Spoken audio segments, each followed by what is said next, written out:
ओम श्री गणेशाय नमः। ओम नमः शिवाय। नमस्कार दोस्तों, स्वागत है आपका हमारे YouTube channel Shraddha and faith में। दोस्तों, आज हम प्रस्तुत कर रहे हैं सोमवार व्रत कथा। एक ऐसी पवित्र कथा जो न केवल श्रद्धा और भक्ति का प्रतीक है, बल्कि जीवन में सुख समृद्धि और शांति का संदेश भी देती है।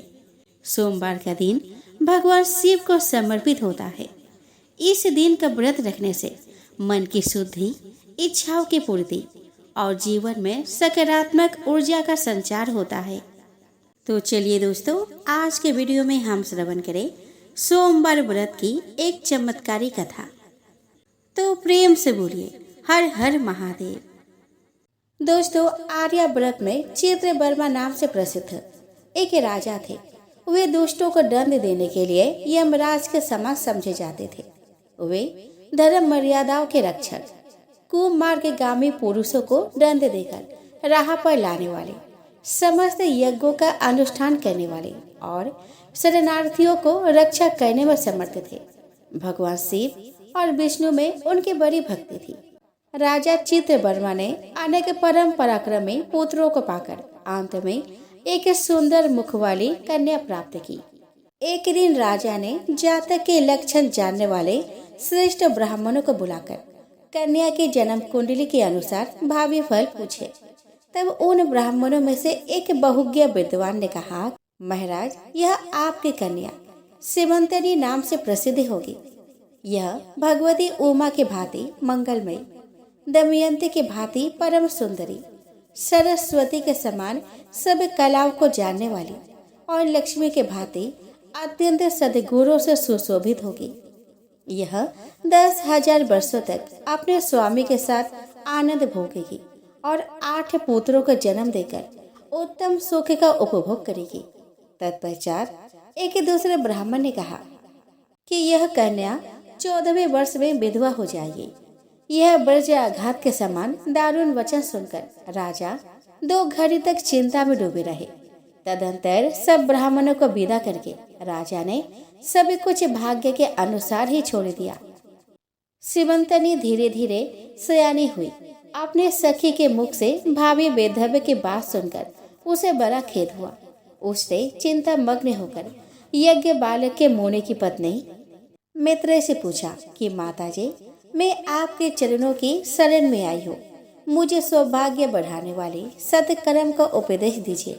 इस प्रकार शरण में आई हुई राजकन्या से पतिव्रता मैत्रेय ने कहा कि सुंदरी, तू शिव सहित पार्वती जी के शरण में जा और सोमवार को एकाग्र चित होकर स्नान और उपवास पूर्वक स्वच्छ वस्त्र धारण करके शिव और पार्वती जी का पूजन कर सोमवार के दिन शिव और पार्वती की आराधना करती रहा। इससे बड़ी भारी आपत्ति पड़ने पर भी तो उससे मुक्त हो जाएगी।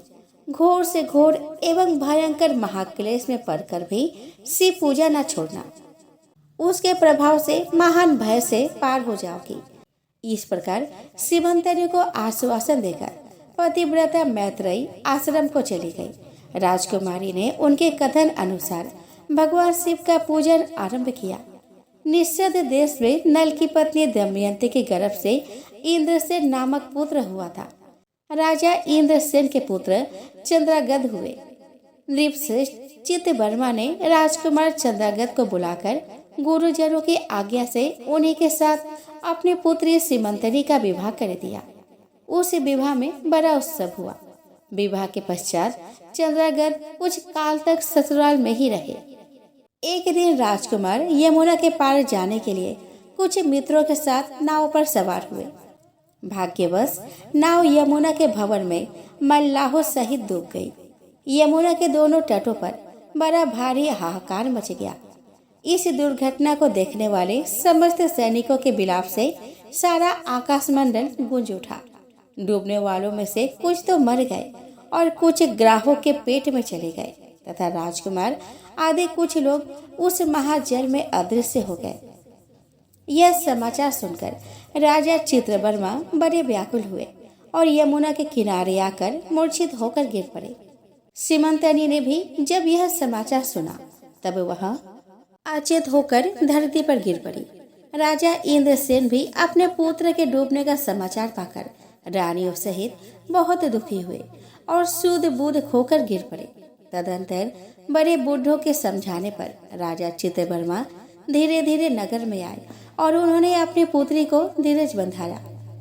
राजा चित्रवर्मा ने जेल में डूबे हुए अपने दामाद का और्ध्व देहिक कृत्य वहां आए हुए उनके बंधु बांधवों से करवाया। पतिव्रता सीमंतनी ने चिता में बैठकर पति लोक में जाने का विचार किया, किंतु उसके पिता ने स्नेहवश रोक लिया। तब वह विधवा जीवन व्यतीत करने लगी। मुनि पत्नी मैत्रेयी ने जिस शुभ सोमवार व्रत का उपदेश दिया था उसे सदाचार परायणा सीमंतनी ने विधवा होने पर भी नहीं छोड़ा। इस प्रकार 14वें वर्ष के आयु में अत्यंत दारुण दुख पाकर वह भगवान शिव के चरण अरविंदों का चिंतन करने लगी। शिव की आराधना करते करते उसके 3 वर्ष व्यतीत हो गए। उधर पुत्र शोक से उन्मत्त हुए राजा इंद्रसेन को बलपूर्वक दबाकर उनके भाइयों ने सारा राज्य छीन लिया और उन्हें पत्नी सहित पकड़कर कारागृह में डाल दिया। इंद्रसेन के पुत्र चंद्रागत यमुना के जल में डूबने पर नीचे नीचे गहराई में उतरने लगे। बहुत नीचे जाने पर उन्होंने नागवधुओं को जल क्रीड़ा में निमग्न देखा। राजकुमार को देखकर वे सभी विस्मित हुई और उन्हें पाताल लोक में ले गए। वह चंद्रागत ने तक्षक नाग के परम अद्भुत रमणीय नगर में प्रवेश किया एवं इंद्र भवन के समान मनोहर एक सुंदर महल देखा, जो बड़ी बड़ी रत्नों की प्रकाशमान किरणों से उद्दीप्त हो रहा था। भगवान सूर्य के समान तेजस्वी तक्षक नाग को सभा भवन में विराजमान देख परम बुद्धिमान राजकुमार ने प्रणाम किया और हाथ जोड़कर खड़े हो गए। तक्षक के तेज से उनके नेत्र चौंधिया गए। नागराज ने भी मनोरम राजकुमार को देखकर उन नागिनों से पूछा कि यह कौन है और कहां से आया है। उन्होंने उत्तर दिया कि हमने इसे यमुना जल में देखा है और इसके कुल तथा नाम का परिचय ना होने के कारण आपके पास ले आए हैं।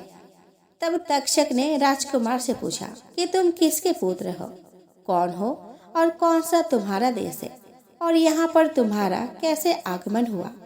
राजपुत्र ने कहा कि भूमंडल में निषद नाम से प्रसिद्ध एक देश है।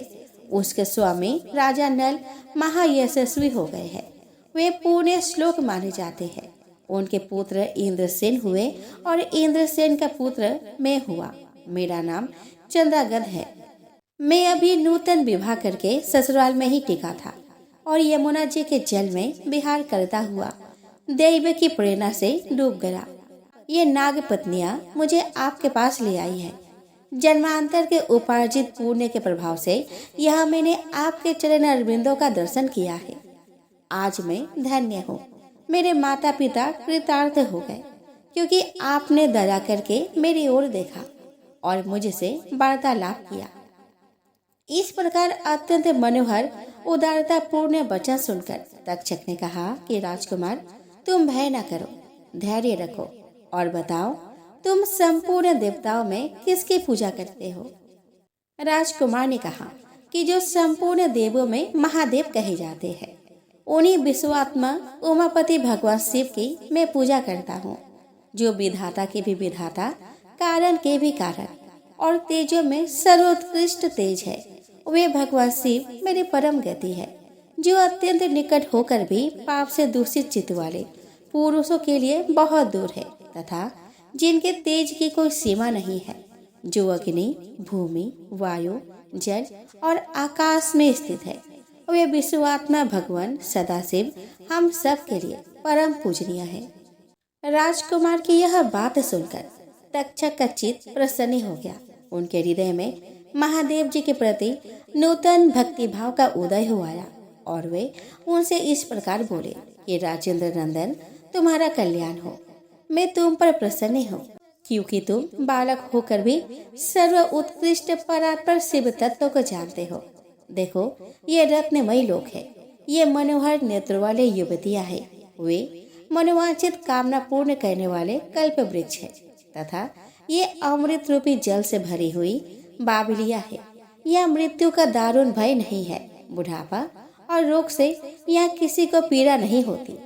तुम इच्छा अनुसार यही विहार करो और यथा योग्य सुख भोगों का उपभोग करो।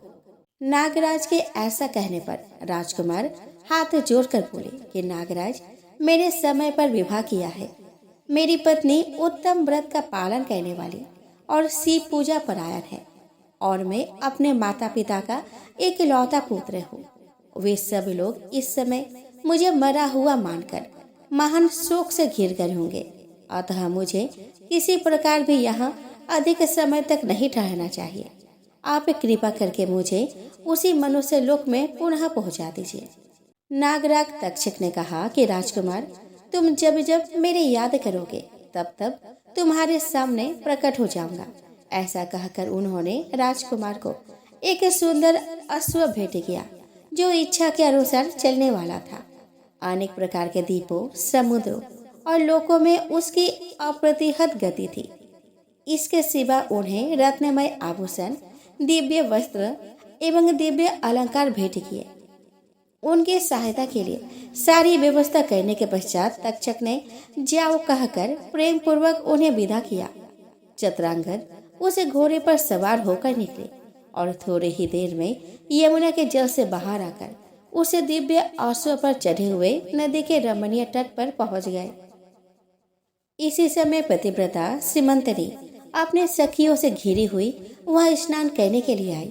उसने यमुना के तट पर मनुष्य रूपधारी नाग कुमार के साथ भ्रमण करते हुए राजकुमार चित्रगत को देखा।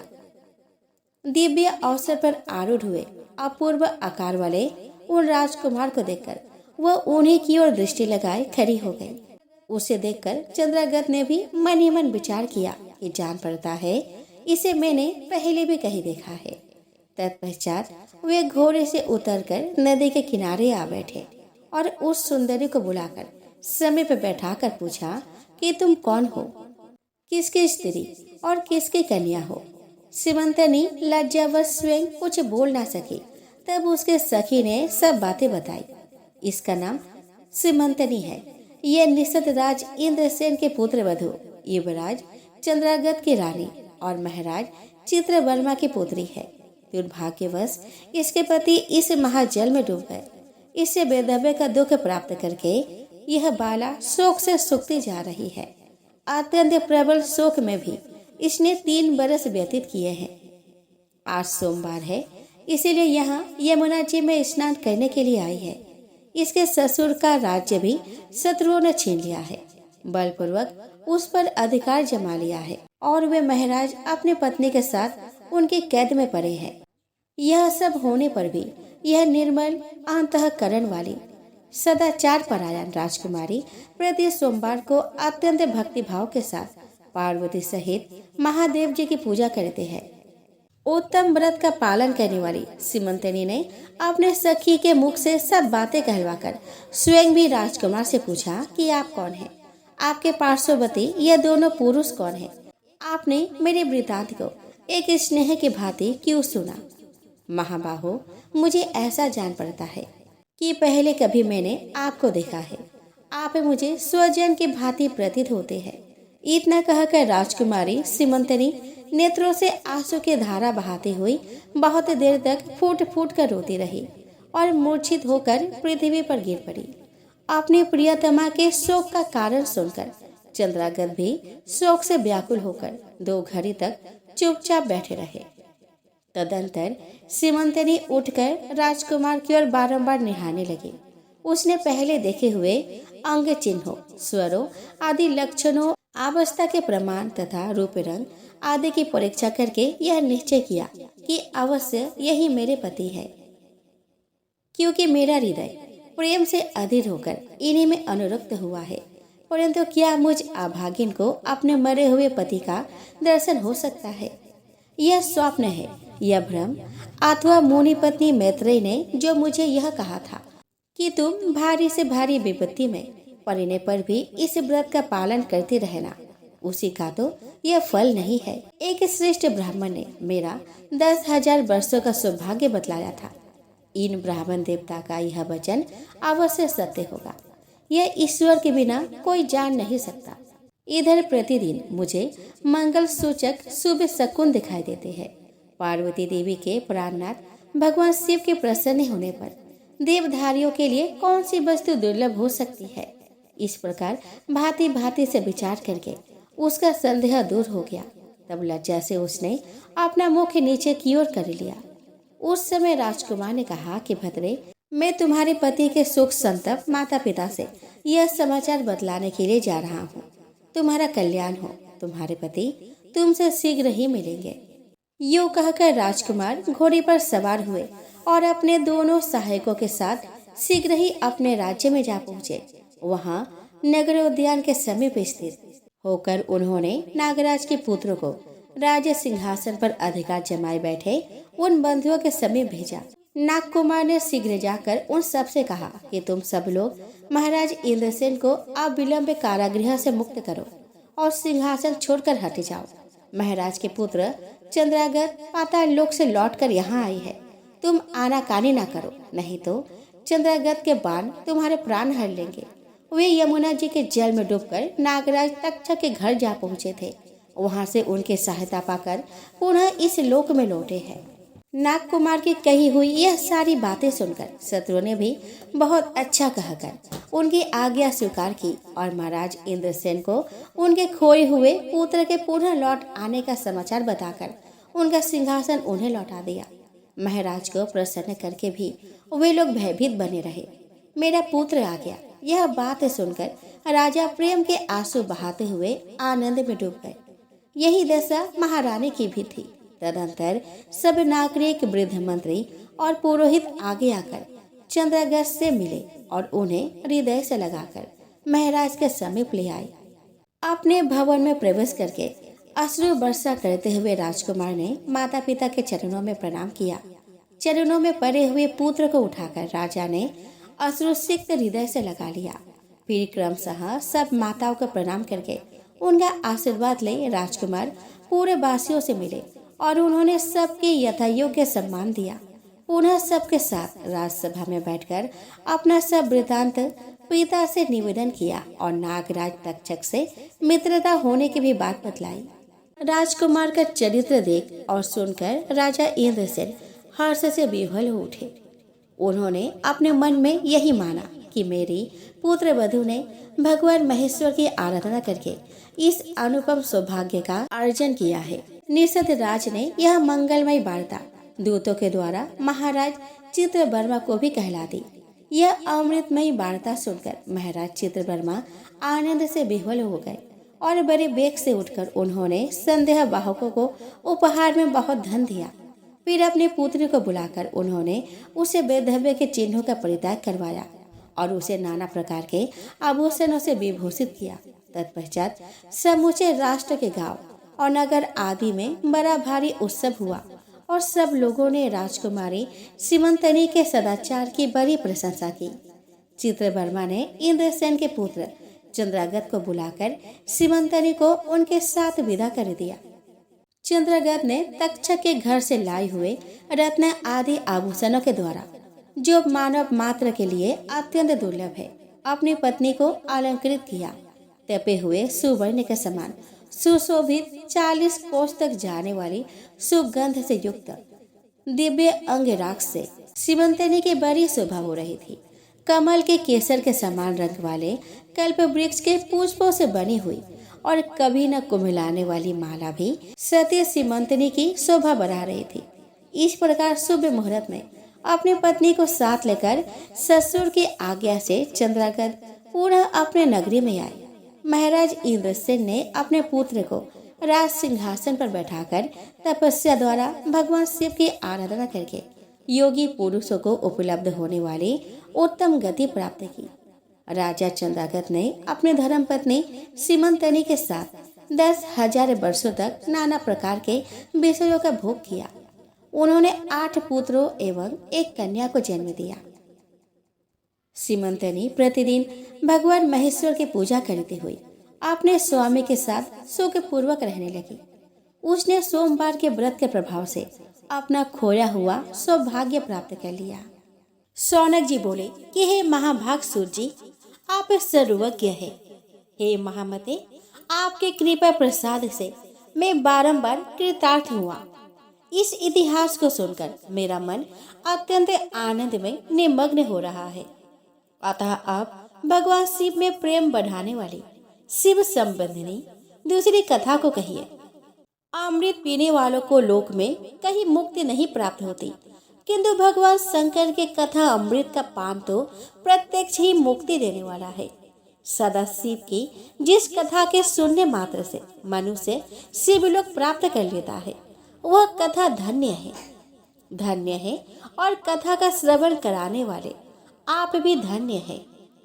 सूत जी बोले कि हे शौनक सुनिए, मैं आपके सामने गोपनीय कथा वस्तु का भी वर्णन करूंगा, क्योंकि आप शिव भक्तों में अग्रगण्य तथा वेद वेत्ताओं में श्रेष्ठ है। समुद्र के निकटवर्ती प्रदेश में एक बास्कल नामक ग्राम था, जहाँ वैदिक धर्म से विमुख महापापी द्विज निवास करते थे। वे सब के सब बड़े दुष्ट थे। उनका मन दूषित विषय भोगों में ही लगा रहता था। वे ना तो देवताओं पर विश्वास करते थे और न भाग्य पर। वे सभी कुटिल वृत्ति वाले हैं, किसानी करते और भांति भांति के घातक अस्त्र शस्त्र रखते हैं। वे पर स्त्री गमन करने वाले और खल है। ज्ञान, वैराग्य और सद धर्म को वे बिल्कुल नहीं जानते। वे सभी पशु बुद्धि वाले हैं और सदा दूषित बातों को सुनने में संलग्न रहते हैं। जहाँ के द्विज ऐसे हो, वहाँ के अन्य वर्णों के विषय में क्या कहा जाए। अन्य वर्णों के लोग भी उन्हीं के भांति कुत्सित विचार रखने वाले, स्वधर्म विमुख एवं खल है। वे सदा कुकर्म में लगे रहते हैं और नित्य विषय भोगों में ही डूबे रहते हैं। वहाँ की सब स्त्रियां भी कुटिल स्वभाव की, स्वेच्छाचारिणी, पापासक्त, कुत्सित विचार वाली और व्यभिचारिणी है। वे सद्व्यवहार और सदाचार से सर्वदा शून्य है। कुजनों के निवास स्थान उस बास्कल नामक ग्राम में किसी समय एक बिंदुक नामधारी ब्राह्मण रहता था। वह बड़ा अधम था। वह दुरात्मा और महापापी था। यद्यपि उसकी स्त्री बड़ी सुंदर थी, तो भी वह कुमार्ग पर ही चलता था। काम वासना से कलुषित चित्त वह वेश्यागामी था। उसकी पत्नी का नाम चंचूला था। वह सदा उत्तम धर्म के पालन में लगी रहती थी, तो भी उसे छोड़कर वह दुष्ट ब्राह्मण कामासक्त होकर वेश्यागामी हो गया था। इस तरह कुकर्म में लगे हुए उस बिंदु के बहुत वर्ष व्यतीत हो गए। उसकी स्त्री चंचूला काम से पीड़ित होने पर भी स्वधर्म नाश के भय से कलेश सह कर भी दीर्घ काल तक धर्म से भ्रष्ट नहीं हुई, परंतु दुराचारी पति के आचरण से प्रभावित होने के कारण काम पीड़ित हो आगे चलकर वह स्त्री भी दुराचारिणी हो गई। भ्रष्ट चरित्र वाली वह कुमार्ग गामिनी अपने पति की दृष्टि बचाकर रात्रि में चोरी छिपे अन्य पापी जार पुरुषों के साथ रमन करने लगी। हे मुने, एक बार उस ब्राह्मण ने अपनी उस दुराचारिणी पत्नी चंचूला को कामासक्त हो परिपुरुष के साथ रात्रि में संसर्ग रत देख लिया। उस दुष्ट और दुराचार में आसक्त मन वाली पत्नी को रात में परिपुरुष के साथ व्यभिचार रत देखकर वह क्रोध पूर्वक वेग से दौड़ा। उस दुष्ट बिंदु को घर में आया जानकर वह कपटी व्यभिचारिणी तेजी से भाग गया। तब वह दुष्ट आत्मा बिंदुक अपने पत्नी को पकड़कर उसे डांटता हुआ मुक्कों से बार बार पीटने लगा। वह व्यभिचारिणी दुष्टा नारी चंचूला पीटी जाने पर कुपित होकर निर्भयता पूर्वक अपने दुष्ट पति बिंदुक से कहने लगी। चंचूला बोली कि मुझ पति परायण युवती पत्नी को छोड़कर आप को बुद्धिवश प्रतिदिन वेश्या के साथ इच्छा अनुसार रमन करते हैं। आप ही बताएं कि रूपवती और कामासक्त चित्त वाली मुझ युवती की पति संसर्ग के बिना क्या गति होती होगी।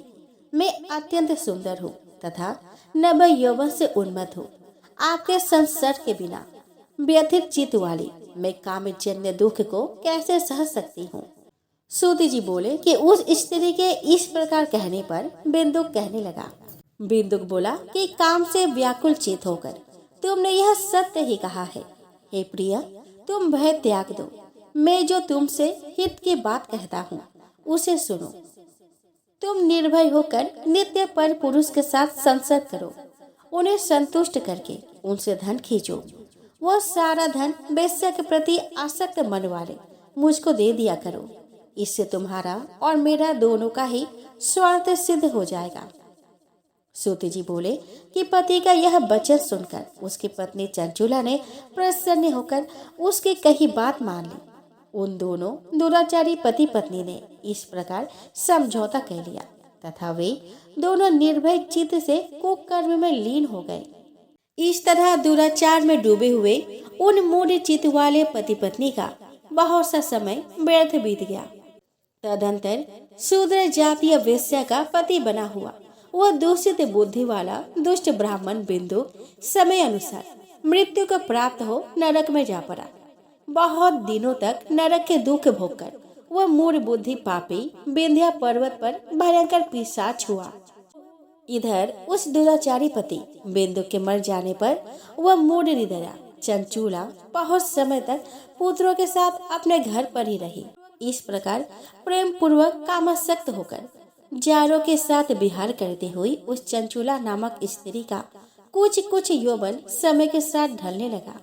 एक दिन दैवयोग से किसी पुण्य पर्व के आने पर वह स्त्री भाई बंधुओं के साथ गोकर्ण क्षेत्र में गई। तीर्थ यात्रियों के संग से उसने भी उस समय जाकर किसी तीर्थ के जल में स्नान किया। मेला देखने की दृष्टि से बंधु जनों के साथ यत्र तत्र घूमने लगी। घूमती घामती किसी दैवी मंदिर में उसने एक दैविक ब्राह्मण के मुख से भगवान शिव की परम पवित्र एवं मंगलकारिणी उत्तम पौराणिक कथा सुनी। कथावाचक ब्राह्मण कह रहे थे कि जो स्त्रियां पर पुरुष के साथ व्यभिचार करती है वे मरने के बाद जब यमलोक में जाती है तब यमराज के दूत उनके योनि में तपे हुए लोहे का परीख डालते हैं। पौराणिक ब्राह्मण के मुख से यह वैराग्य बढ़ाने वाली कथा सुनकर चंचूला भय से व्याकुल हो वह कांपने लगी। जब कथा समाप्त हुई और लोग वहां से बाहर चले गए तब वह भयभीत नारी एकांत में शिव पुराण की कथा बाँचने वाले उन ब्राह्मण से कहने लगी। चंचूला ने कहा कि ब्राह्मण, मैं अपने धर्म को नहीं जानती थी, इसलिए मेरे द्वारा बड़ा दुराचार हुआ है। स्वामी, इसे सुनकर मेरे ऊपर अनुपम कृपा करके आप मेरा उद्धार कीजिए। हे प्रभु, मैंने मूढ़ बुद्धि के कारण घोर पाप किया है। मैंने कामांध होकर अपनी संपूर्ण युवा अवस्था व्यभिचार में बिताई है। आज वैराग्य रस से ओतप्रोत आपके इस प्रवचन को सुनकर मुझे बड़ा भय लग रहा है। मैं कांप उठी हूँ और मुझे इस संसार से वैराग्य हो गया है। मुझे मूढ़ चित्त वाली पापिनी को धिक्कार है। मैं सर्वथा निंदा के योग्य हूँ। मैं कुत्सित विषय में फंसी हुई हूँ और अपने धर्म से विमुख हो गई हूँ। थोड़े से सुख के लिए अपने हित का नाश करने वाली तथा भयंकर कष्ट देने वाली घोर पाप मैंने अनजाने में ही कर डाले। हाय, न जाने किस किस घोर कष्टदायक दुर्गति में मुझे पड़ना पड़ेगा और वहाँ कौन बुद्धिमान पुरुष कुमार्ग में मन लगाने वाली मुझे पापिनी का साथ देगा। मृत्यु काल में उन भयंकर यमदूतों को मैं कैसे देखूंगी जब वे बलपूर्वक मेरे गले में फंदे डालकर मुझे बांधेंगे। तभी मैं कैसे धीरज धारण कर सकूंगी। नरक में जब मेरे शरीर के टुकड़े टुकड़े किए जाएंगे उस समय विशेष दुख देने वाली उस महान यातना को मैं वहां कैसे सहूंगी। दुख और शोक से ग्रस्त होकर मैं दिन में सहज इंद्रिय व्यापार और रात्रि में नींद कैसे प्राप्त कर सकूंगी। हाय, मैं मारी गई, मैं जल गई, मेरा हृदय विदीर्ण हो गया और मैं सब प्रकार से नष्ट हो गई, क्योंकि मैं हर तरह से पाप में डूबी रही हूँ। हाय विधाता, मुझ पापिनी को अपने हठात ऐसे दुर्बुद्धि कैसे दे दी जो सभी प्रकार का सुख देने वाले स्वधर्म से दूर कर देती है। हे द्विज, सूल से बिंधा हुआ व्यक्ति ऊंचे पर्वत शिखर से गिरने पर जैसा घोर कष्ट पाता है, उससे भी करोड़ गुना कष्ट मुझे है। सैकड़ों अश्वमेध यज्ञ करके अथवा सैकड़ों वर्षों तक गंगा स्नान करने पर भी मेरे घोर पाप की शुद्धि संभव नहीं दिखती। मैं क्या करूं, कहाँ जाऊं और किसका आश्रय लूं? मुझे नरक गामिनी की इस संसार में कौन रक्षा करेगा?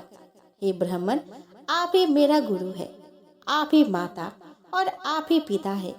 आपकी शरण में आई हुई मुझे दीन अबला का उद्धार कीजिए।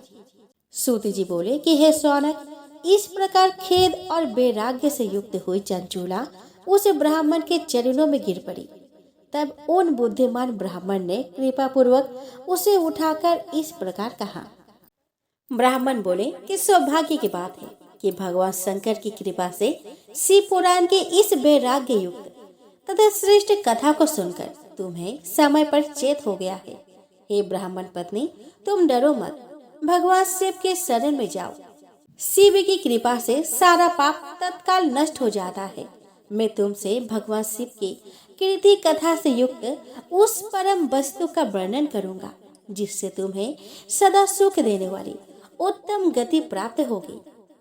शिव की उत्तम कथा सुनने से ही तुम्हारी बुद्धि इस तथा पश्चाताप से युक्त एवं शुद्ध हो गई है। साथ ही तुम्हारे मन में विषयों के प्रति वैराग्य हो गया है। पश्चाताप ही पाप करने वाले पापियों के लिए सबसे बड़ा प्रायश्चित है। सत्य पुरुषों ने सबके लिए पश्चाताप को ही समस्त पापों का शोधक बताया है। पश्चाताप से ही पापों की शुद्धि होती है। जो पश्चाताप करता है वही वास्तव में पापों का प्रायश्चित करता है, क्योंकि सत्य पुरुषों ने समस्त पापों की शुद्धि के लिए जैसे प्रायश्चित का उपदेश किया है वह सब पश्चाताप से संपन्न हो जाता है।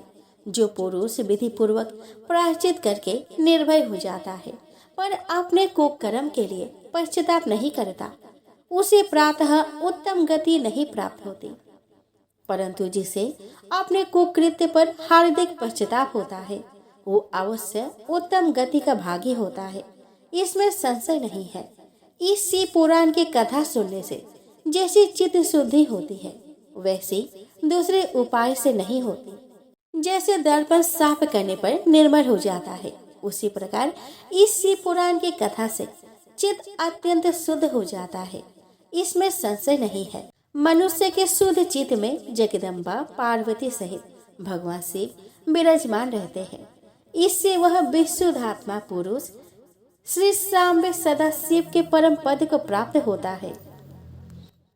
इस प्रकार यह कथा रूपी साधन सभी प्राणियों के लिए उपकारी है और इसी कारण महादेव जी ने इसको आग्रह पूर्वक प्रकट किया है। इस कथा से भगवान उमापति का ध्यान सिद्ध हो जाता है। उस ध्यान से परम ज्ञान और उससे मोक्ष की प्राप्ति निश्चित होती है। भगवान शंकर के ध्यान में मग्न हुए बिना भी यदि कोई इस कथा को मात्र सुनता है वह दूसरे जन्म में भगवान के ध्यान को सिद्ध कर परम पद को पा लेता है। इस कथा के श्रवण से भगवान शंकर के ध्यान को प्राप्त कर पश्चाताप करने वाले पापी पुरुष सिद्धि को प्राप्त हो गए हैं। इस उत्तम कथा का श्रवण समस्त मनुष्य के लिए कल्याण का बीज है। अतः यथोचित मार्ग से इसकी आराधना अथवा सेवा करनी चाहिए। यह कथा श्रवण भय बंधन रूपी रोग का नाश करने वाला है। भगवान शिव की कथा को सुनकर फिर अपने हृदय में उसका मनन एवं निधि ध्यानासन करने से पूर्णतः चित्त शुद्धि हो जाती है। चित्त शुद्धि होने से महेश्वर भक्ति अपने दोनों पुत्र यानी कि ज्ञान और वैराग्य के साथ निश्चय ही प्रकट होती है। तत्पश्चात महेश्वर के अनुग्रह से दिव्य मुक्ति प्राप्त होती है, इसमें संशय नहीं है।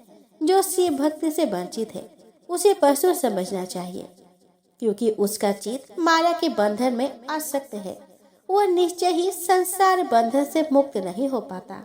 हे ब्राह्मण पत्नी, इसीलिए तुम विषयों से मन को हटा लो और भक्ति भाव से भगवान शंकर की इस परम पावन कथा को सुनो। परमात्मा शंकर की इस कथा को सुनने से तुम्हारे चित्त का शुद्धि होगी और उससे तुम्हें मोक्ष की प्राप्ति हो जाएगी। निर्मल चित्त से भगवान शिव के चरण बिंदु का चिंतन करने वालों की एक ही जन्म में मुक्ति हो जाती है। यह मैं तुमसे सत्य सत्य कहता हूँ। सूत जी बोले कि शौनक इतना कहकर वे श्रेष्ठ शिव भक्त ब्राह्मण मौन हो गए। उनका हृदय करुणा से आर्द्र हो गया था। वे शुद्ध चित्त महात्मा भगवान शिव के ध्यान में मग्न हो गए। तदंतर बिंदु की पत्नी चंचुला मन ही मन प्रसन्न हो उठी। ब्राह्मण का उक्त उपदेश सुनकर उनके नेत्र में आनंद के आंसू छलक आए थे। वह ब्राह्मण पत्नी चंचुला हर्षित हृदय से उन श्रेष्ठ ब्राह्मण के चरणों में गिर पड़ी और हाथ जोड़कर बोली कि मैं कृतार्थ हो गई हूँ। तत्पश्चात उठकर वैराग्य युक्त तथा उत्तम बुद्धि वाली वह स्त्री जो अपने पापों के कारण आतंकित थी, उन महान शिव भक्त ब्राह्मण से हाथ जोड़कर गदगद वाणी में कहने लगी। चंचुला बोली कि हे ब्राह्मण, हे शिव भक्तों में श्रेष्ठ, हे स्वामी, आप धन्य है, परमार्थदर्शी है और सदा परोपकार में लगे रहते हैं। इसीलिए आप श्रेष्ठ साधु पुरुषों में प्रशंसा के योग्य हैं। हे साधु, मैं नरक के समुद्र में गिर रही हूँ, आप मेरा उद्धार कीजिए। पौराणिक अर्थ तत्व से संपन्न जिस सुंदर शिव पुराण की कथा को सुनकर मेरे मन में संपूर्ण विषयों से वैराग्य उत्पन्न हो गया है, उसी इस शिव पुराण को सुनने के लिए इस समय मेरे मन में बड़ा ही श्रद्धा हो रही है। सूत जी बोले कि ऐसा कहकर हाथ जोड़कर उनका अनुग्रह पाकर चंचुला उस शिव पुराण की कथा को सुनने की इच्छा मन में लिए उन ब्राह्मण देवता की सेवा में तत्पर हो वह रहने लगी। तदंतर शिव भक्त में श्रेष्ठ और शुद्ध बुद्धि वाले उन ब्राह्मण देवता ने उसी स्थान पर उस स्त्री को शिव पुराण की उत्तम कथा सुनाई। इस प्रकार उसे गोकर्ण नामक महाक्षेत्र में उन्हीं श्रेष्ठ ब्राह्मण से उसने शिव पुराण की वह परम उत्तम कथा सुनी जो भक्ति, ज्ञान और वैराग्य को बढ़ाने वाली और मुक्ति देने वाली थी। उस परम उत्तम कथा को सुनकर वह ब्राह्मण पत्नी अत्यंत कृतार्थ हो गई। उन सद्गुरु की कृपा से उसका चित्त शीघ्र ही शुद्ध हो गया। भगवान शिव के अनुग्रह से उसके हृदय में शिव के सगुण रूप का चिंतन होने लगा। इस प्रकार सद्गुरु का आश्रय लेकर उसने भगवान शिव में लगी रहने वाली उत्तम बुद्धि पाकर शिव के सच्चिदानंदमय स्वरूप का बारंबार चिंतन आरंभ किया। वह प्रतिदिन तीर्थ के जल में स्नान करके जटा और बलकर धारण करने लगी और समूची देह में भस्म लगाकर रुद्राक्ष के आभूषण धारण करने लगी। वह भगवान शिव के नाम जप में लगी रहती थी। संयमित वाणी और अल्प आहार करके गुरु के बताए मार्ग से वह शिव जी को प्रसन्न करने लगी। ये शौनक, इस प्रकार शंभु का उत्तम ध्यान करते हुए उस चंचुला का बहुत सा समय बीत गया।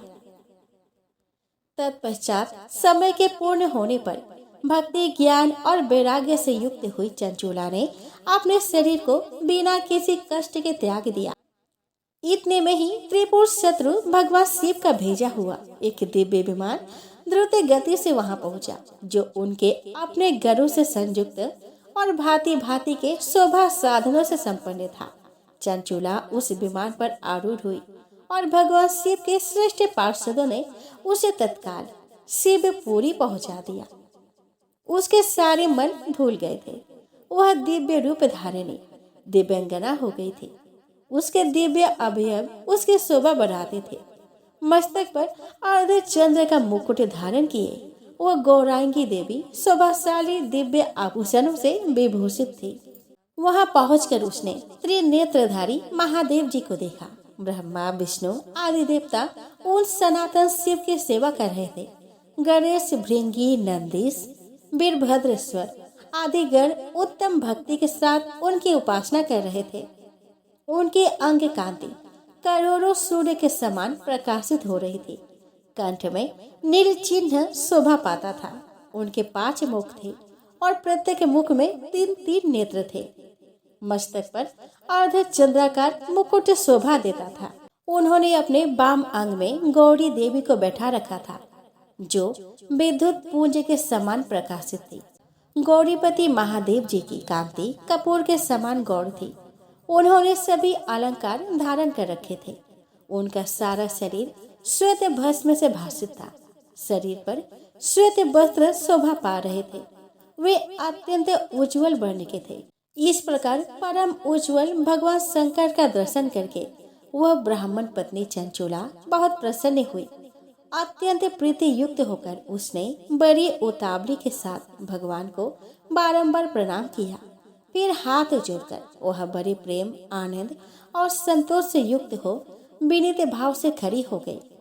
उसके नेत्र में आनंद अश्रुओं की अविरल धारा बहने लगी तथा संपूर्ण शरीर में रोमांच हो गया।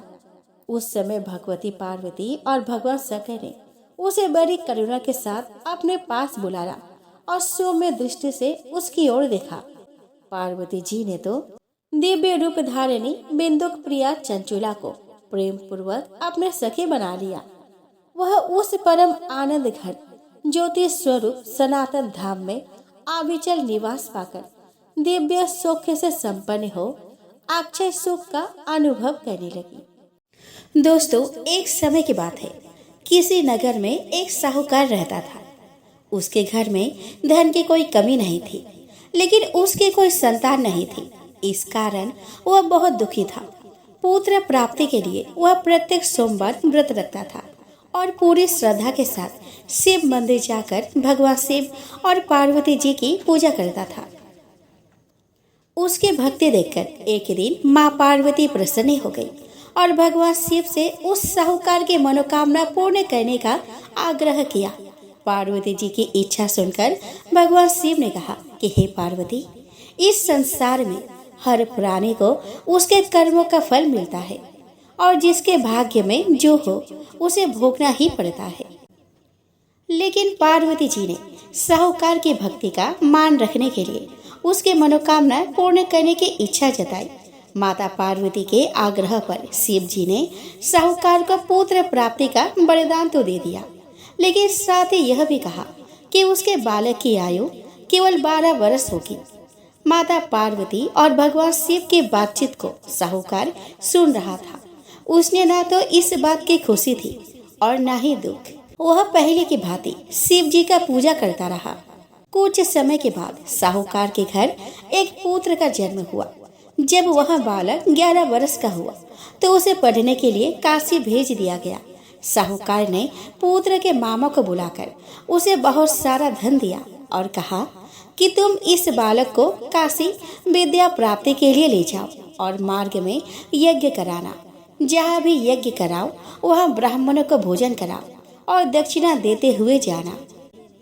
दोनों मामा भांजे इसी तरह यज्ञ कराते और ब्राह्मणों को दान दक्षिणा देते काशी की ओर चल पड़े। रात में एक नगर पड़ा जहाँ नगर के राजा की कन्या का विवाह था, लेकिन जिस राजकुमार से उसका विवाह होने वाला था वह एक आंख से काना था। राजकुमार के पिता ने अपने पुत्र के काना होने की बात को छुपाने के लिए एक चाल चली। साहूकार के पुत्र को देखकर उसके मन में एक विचार आया।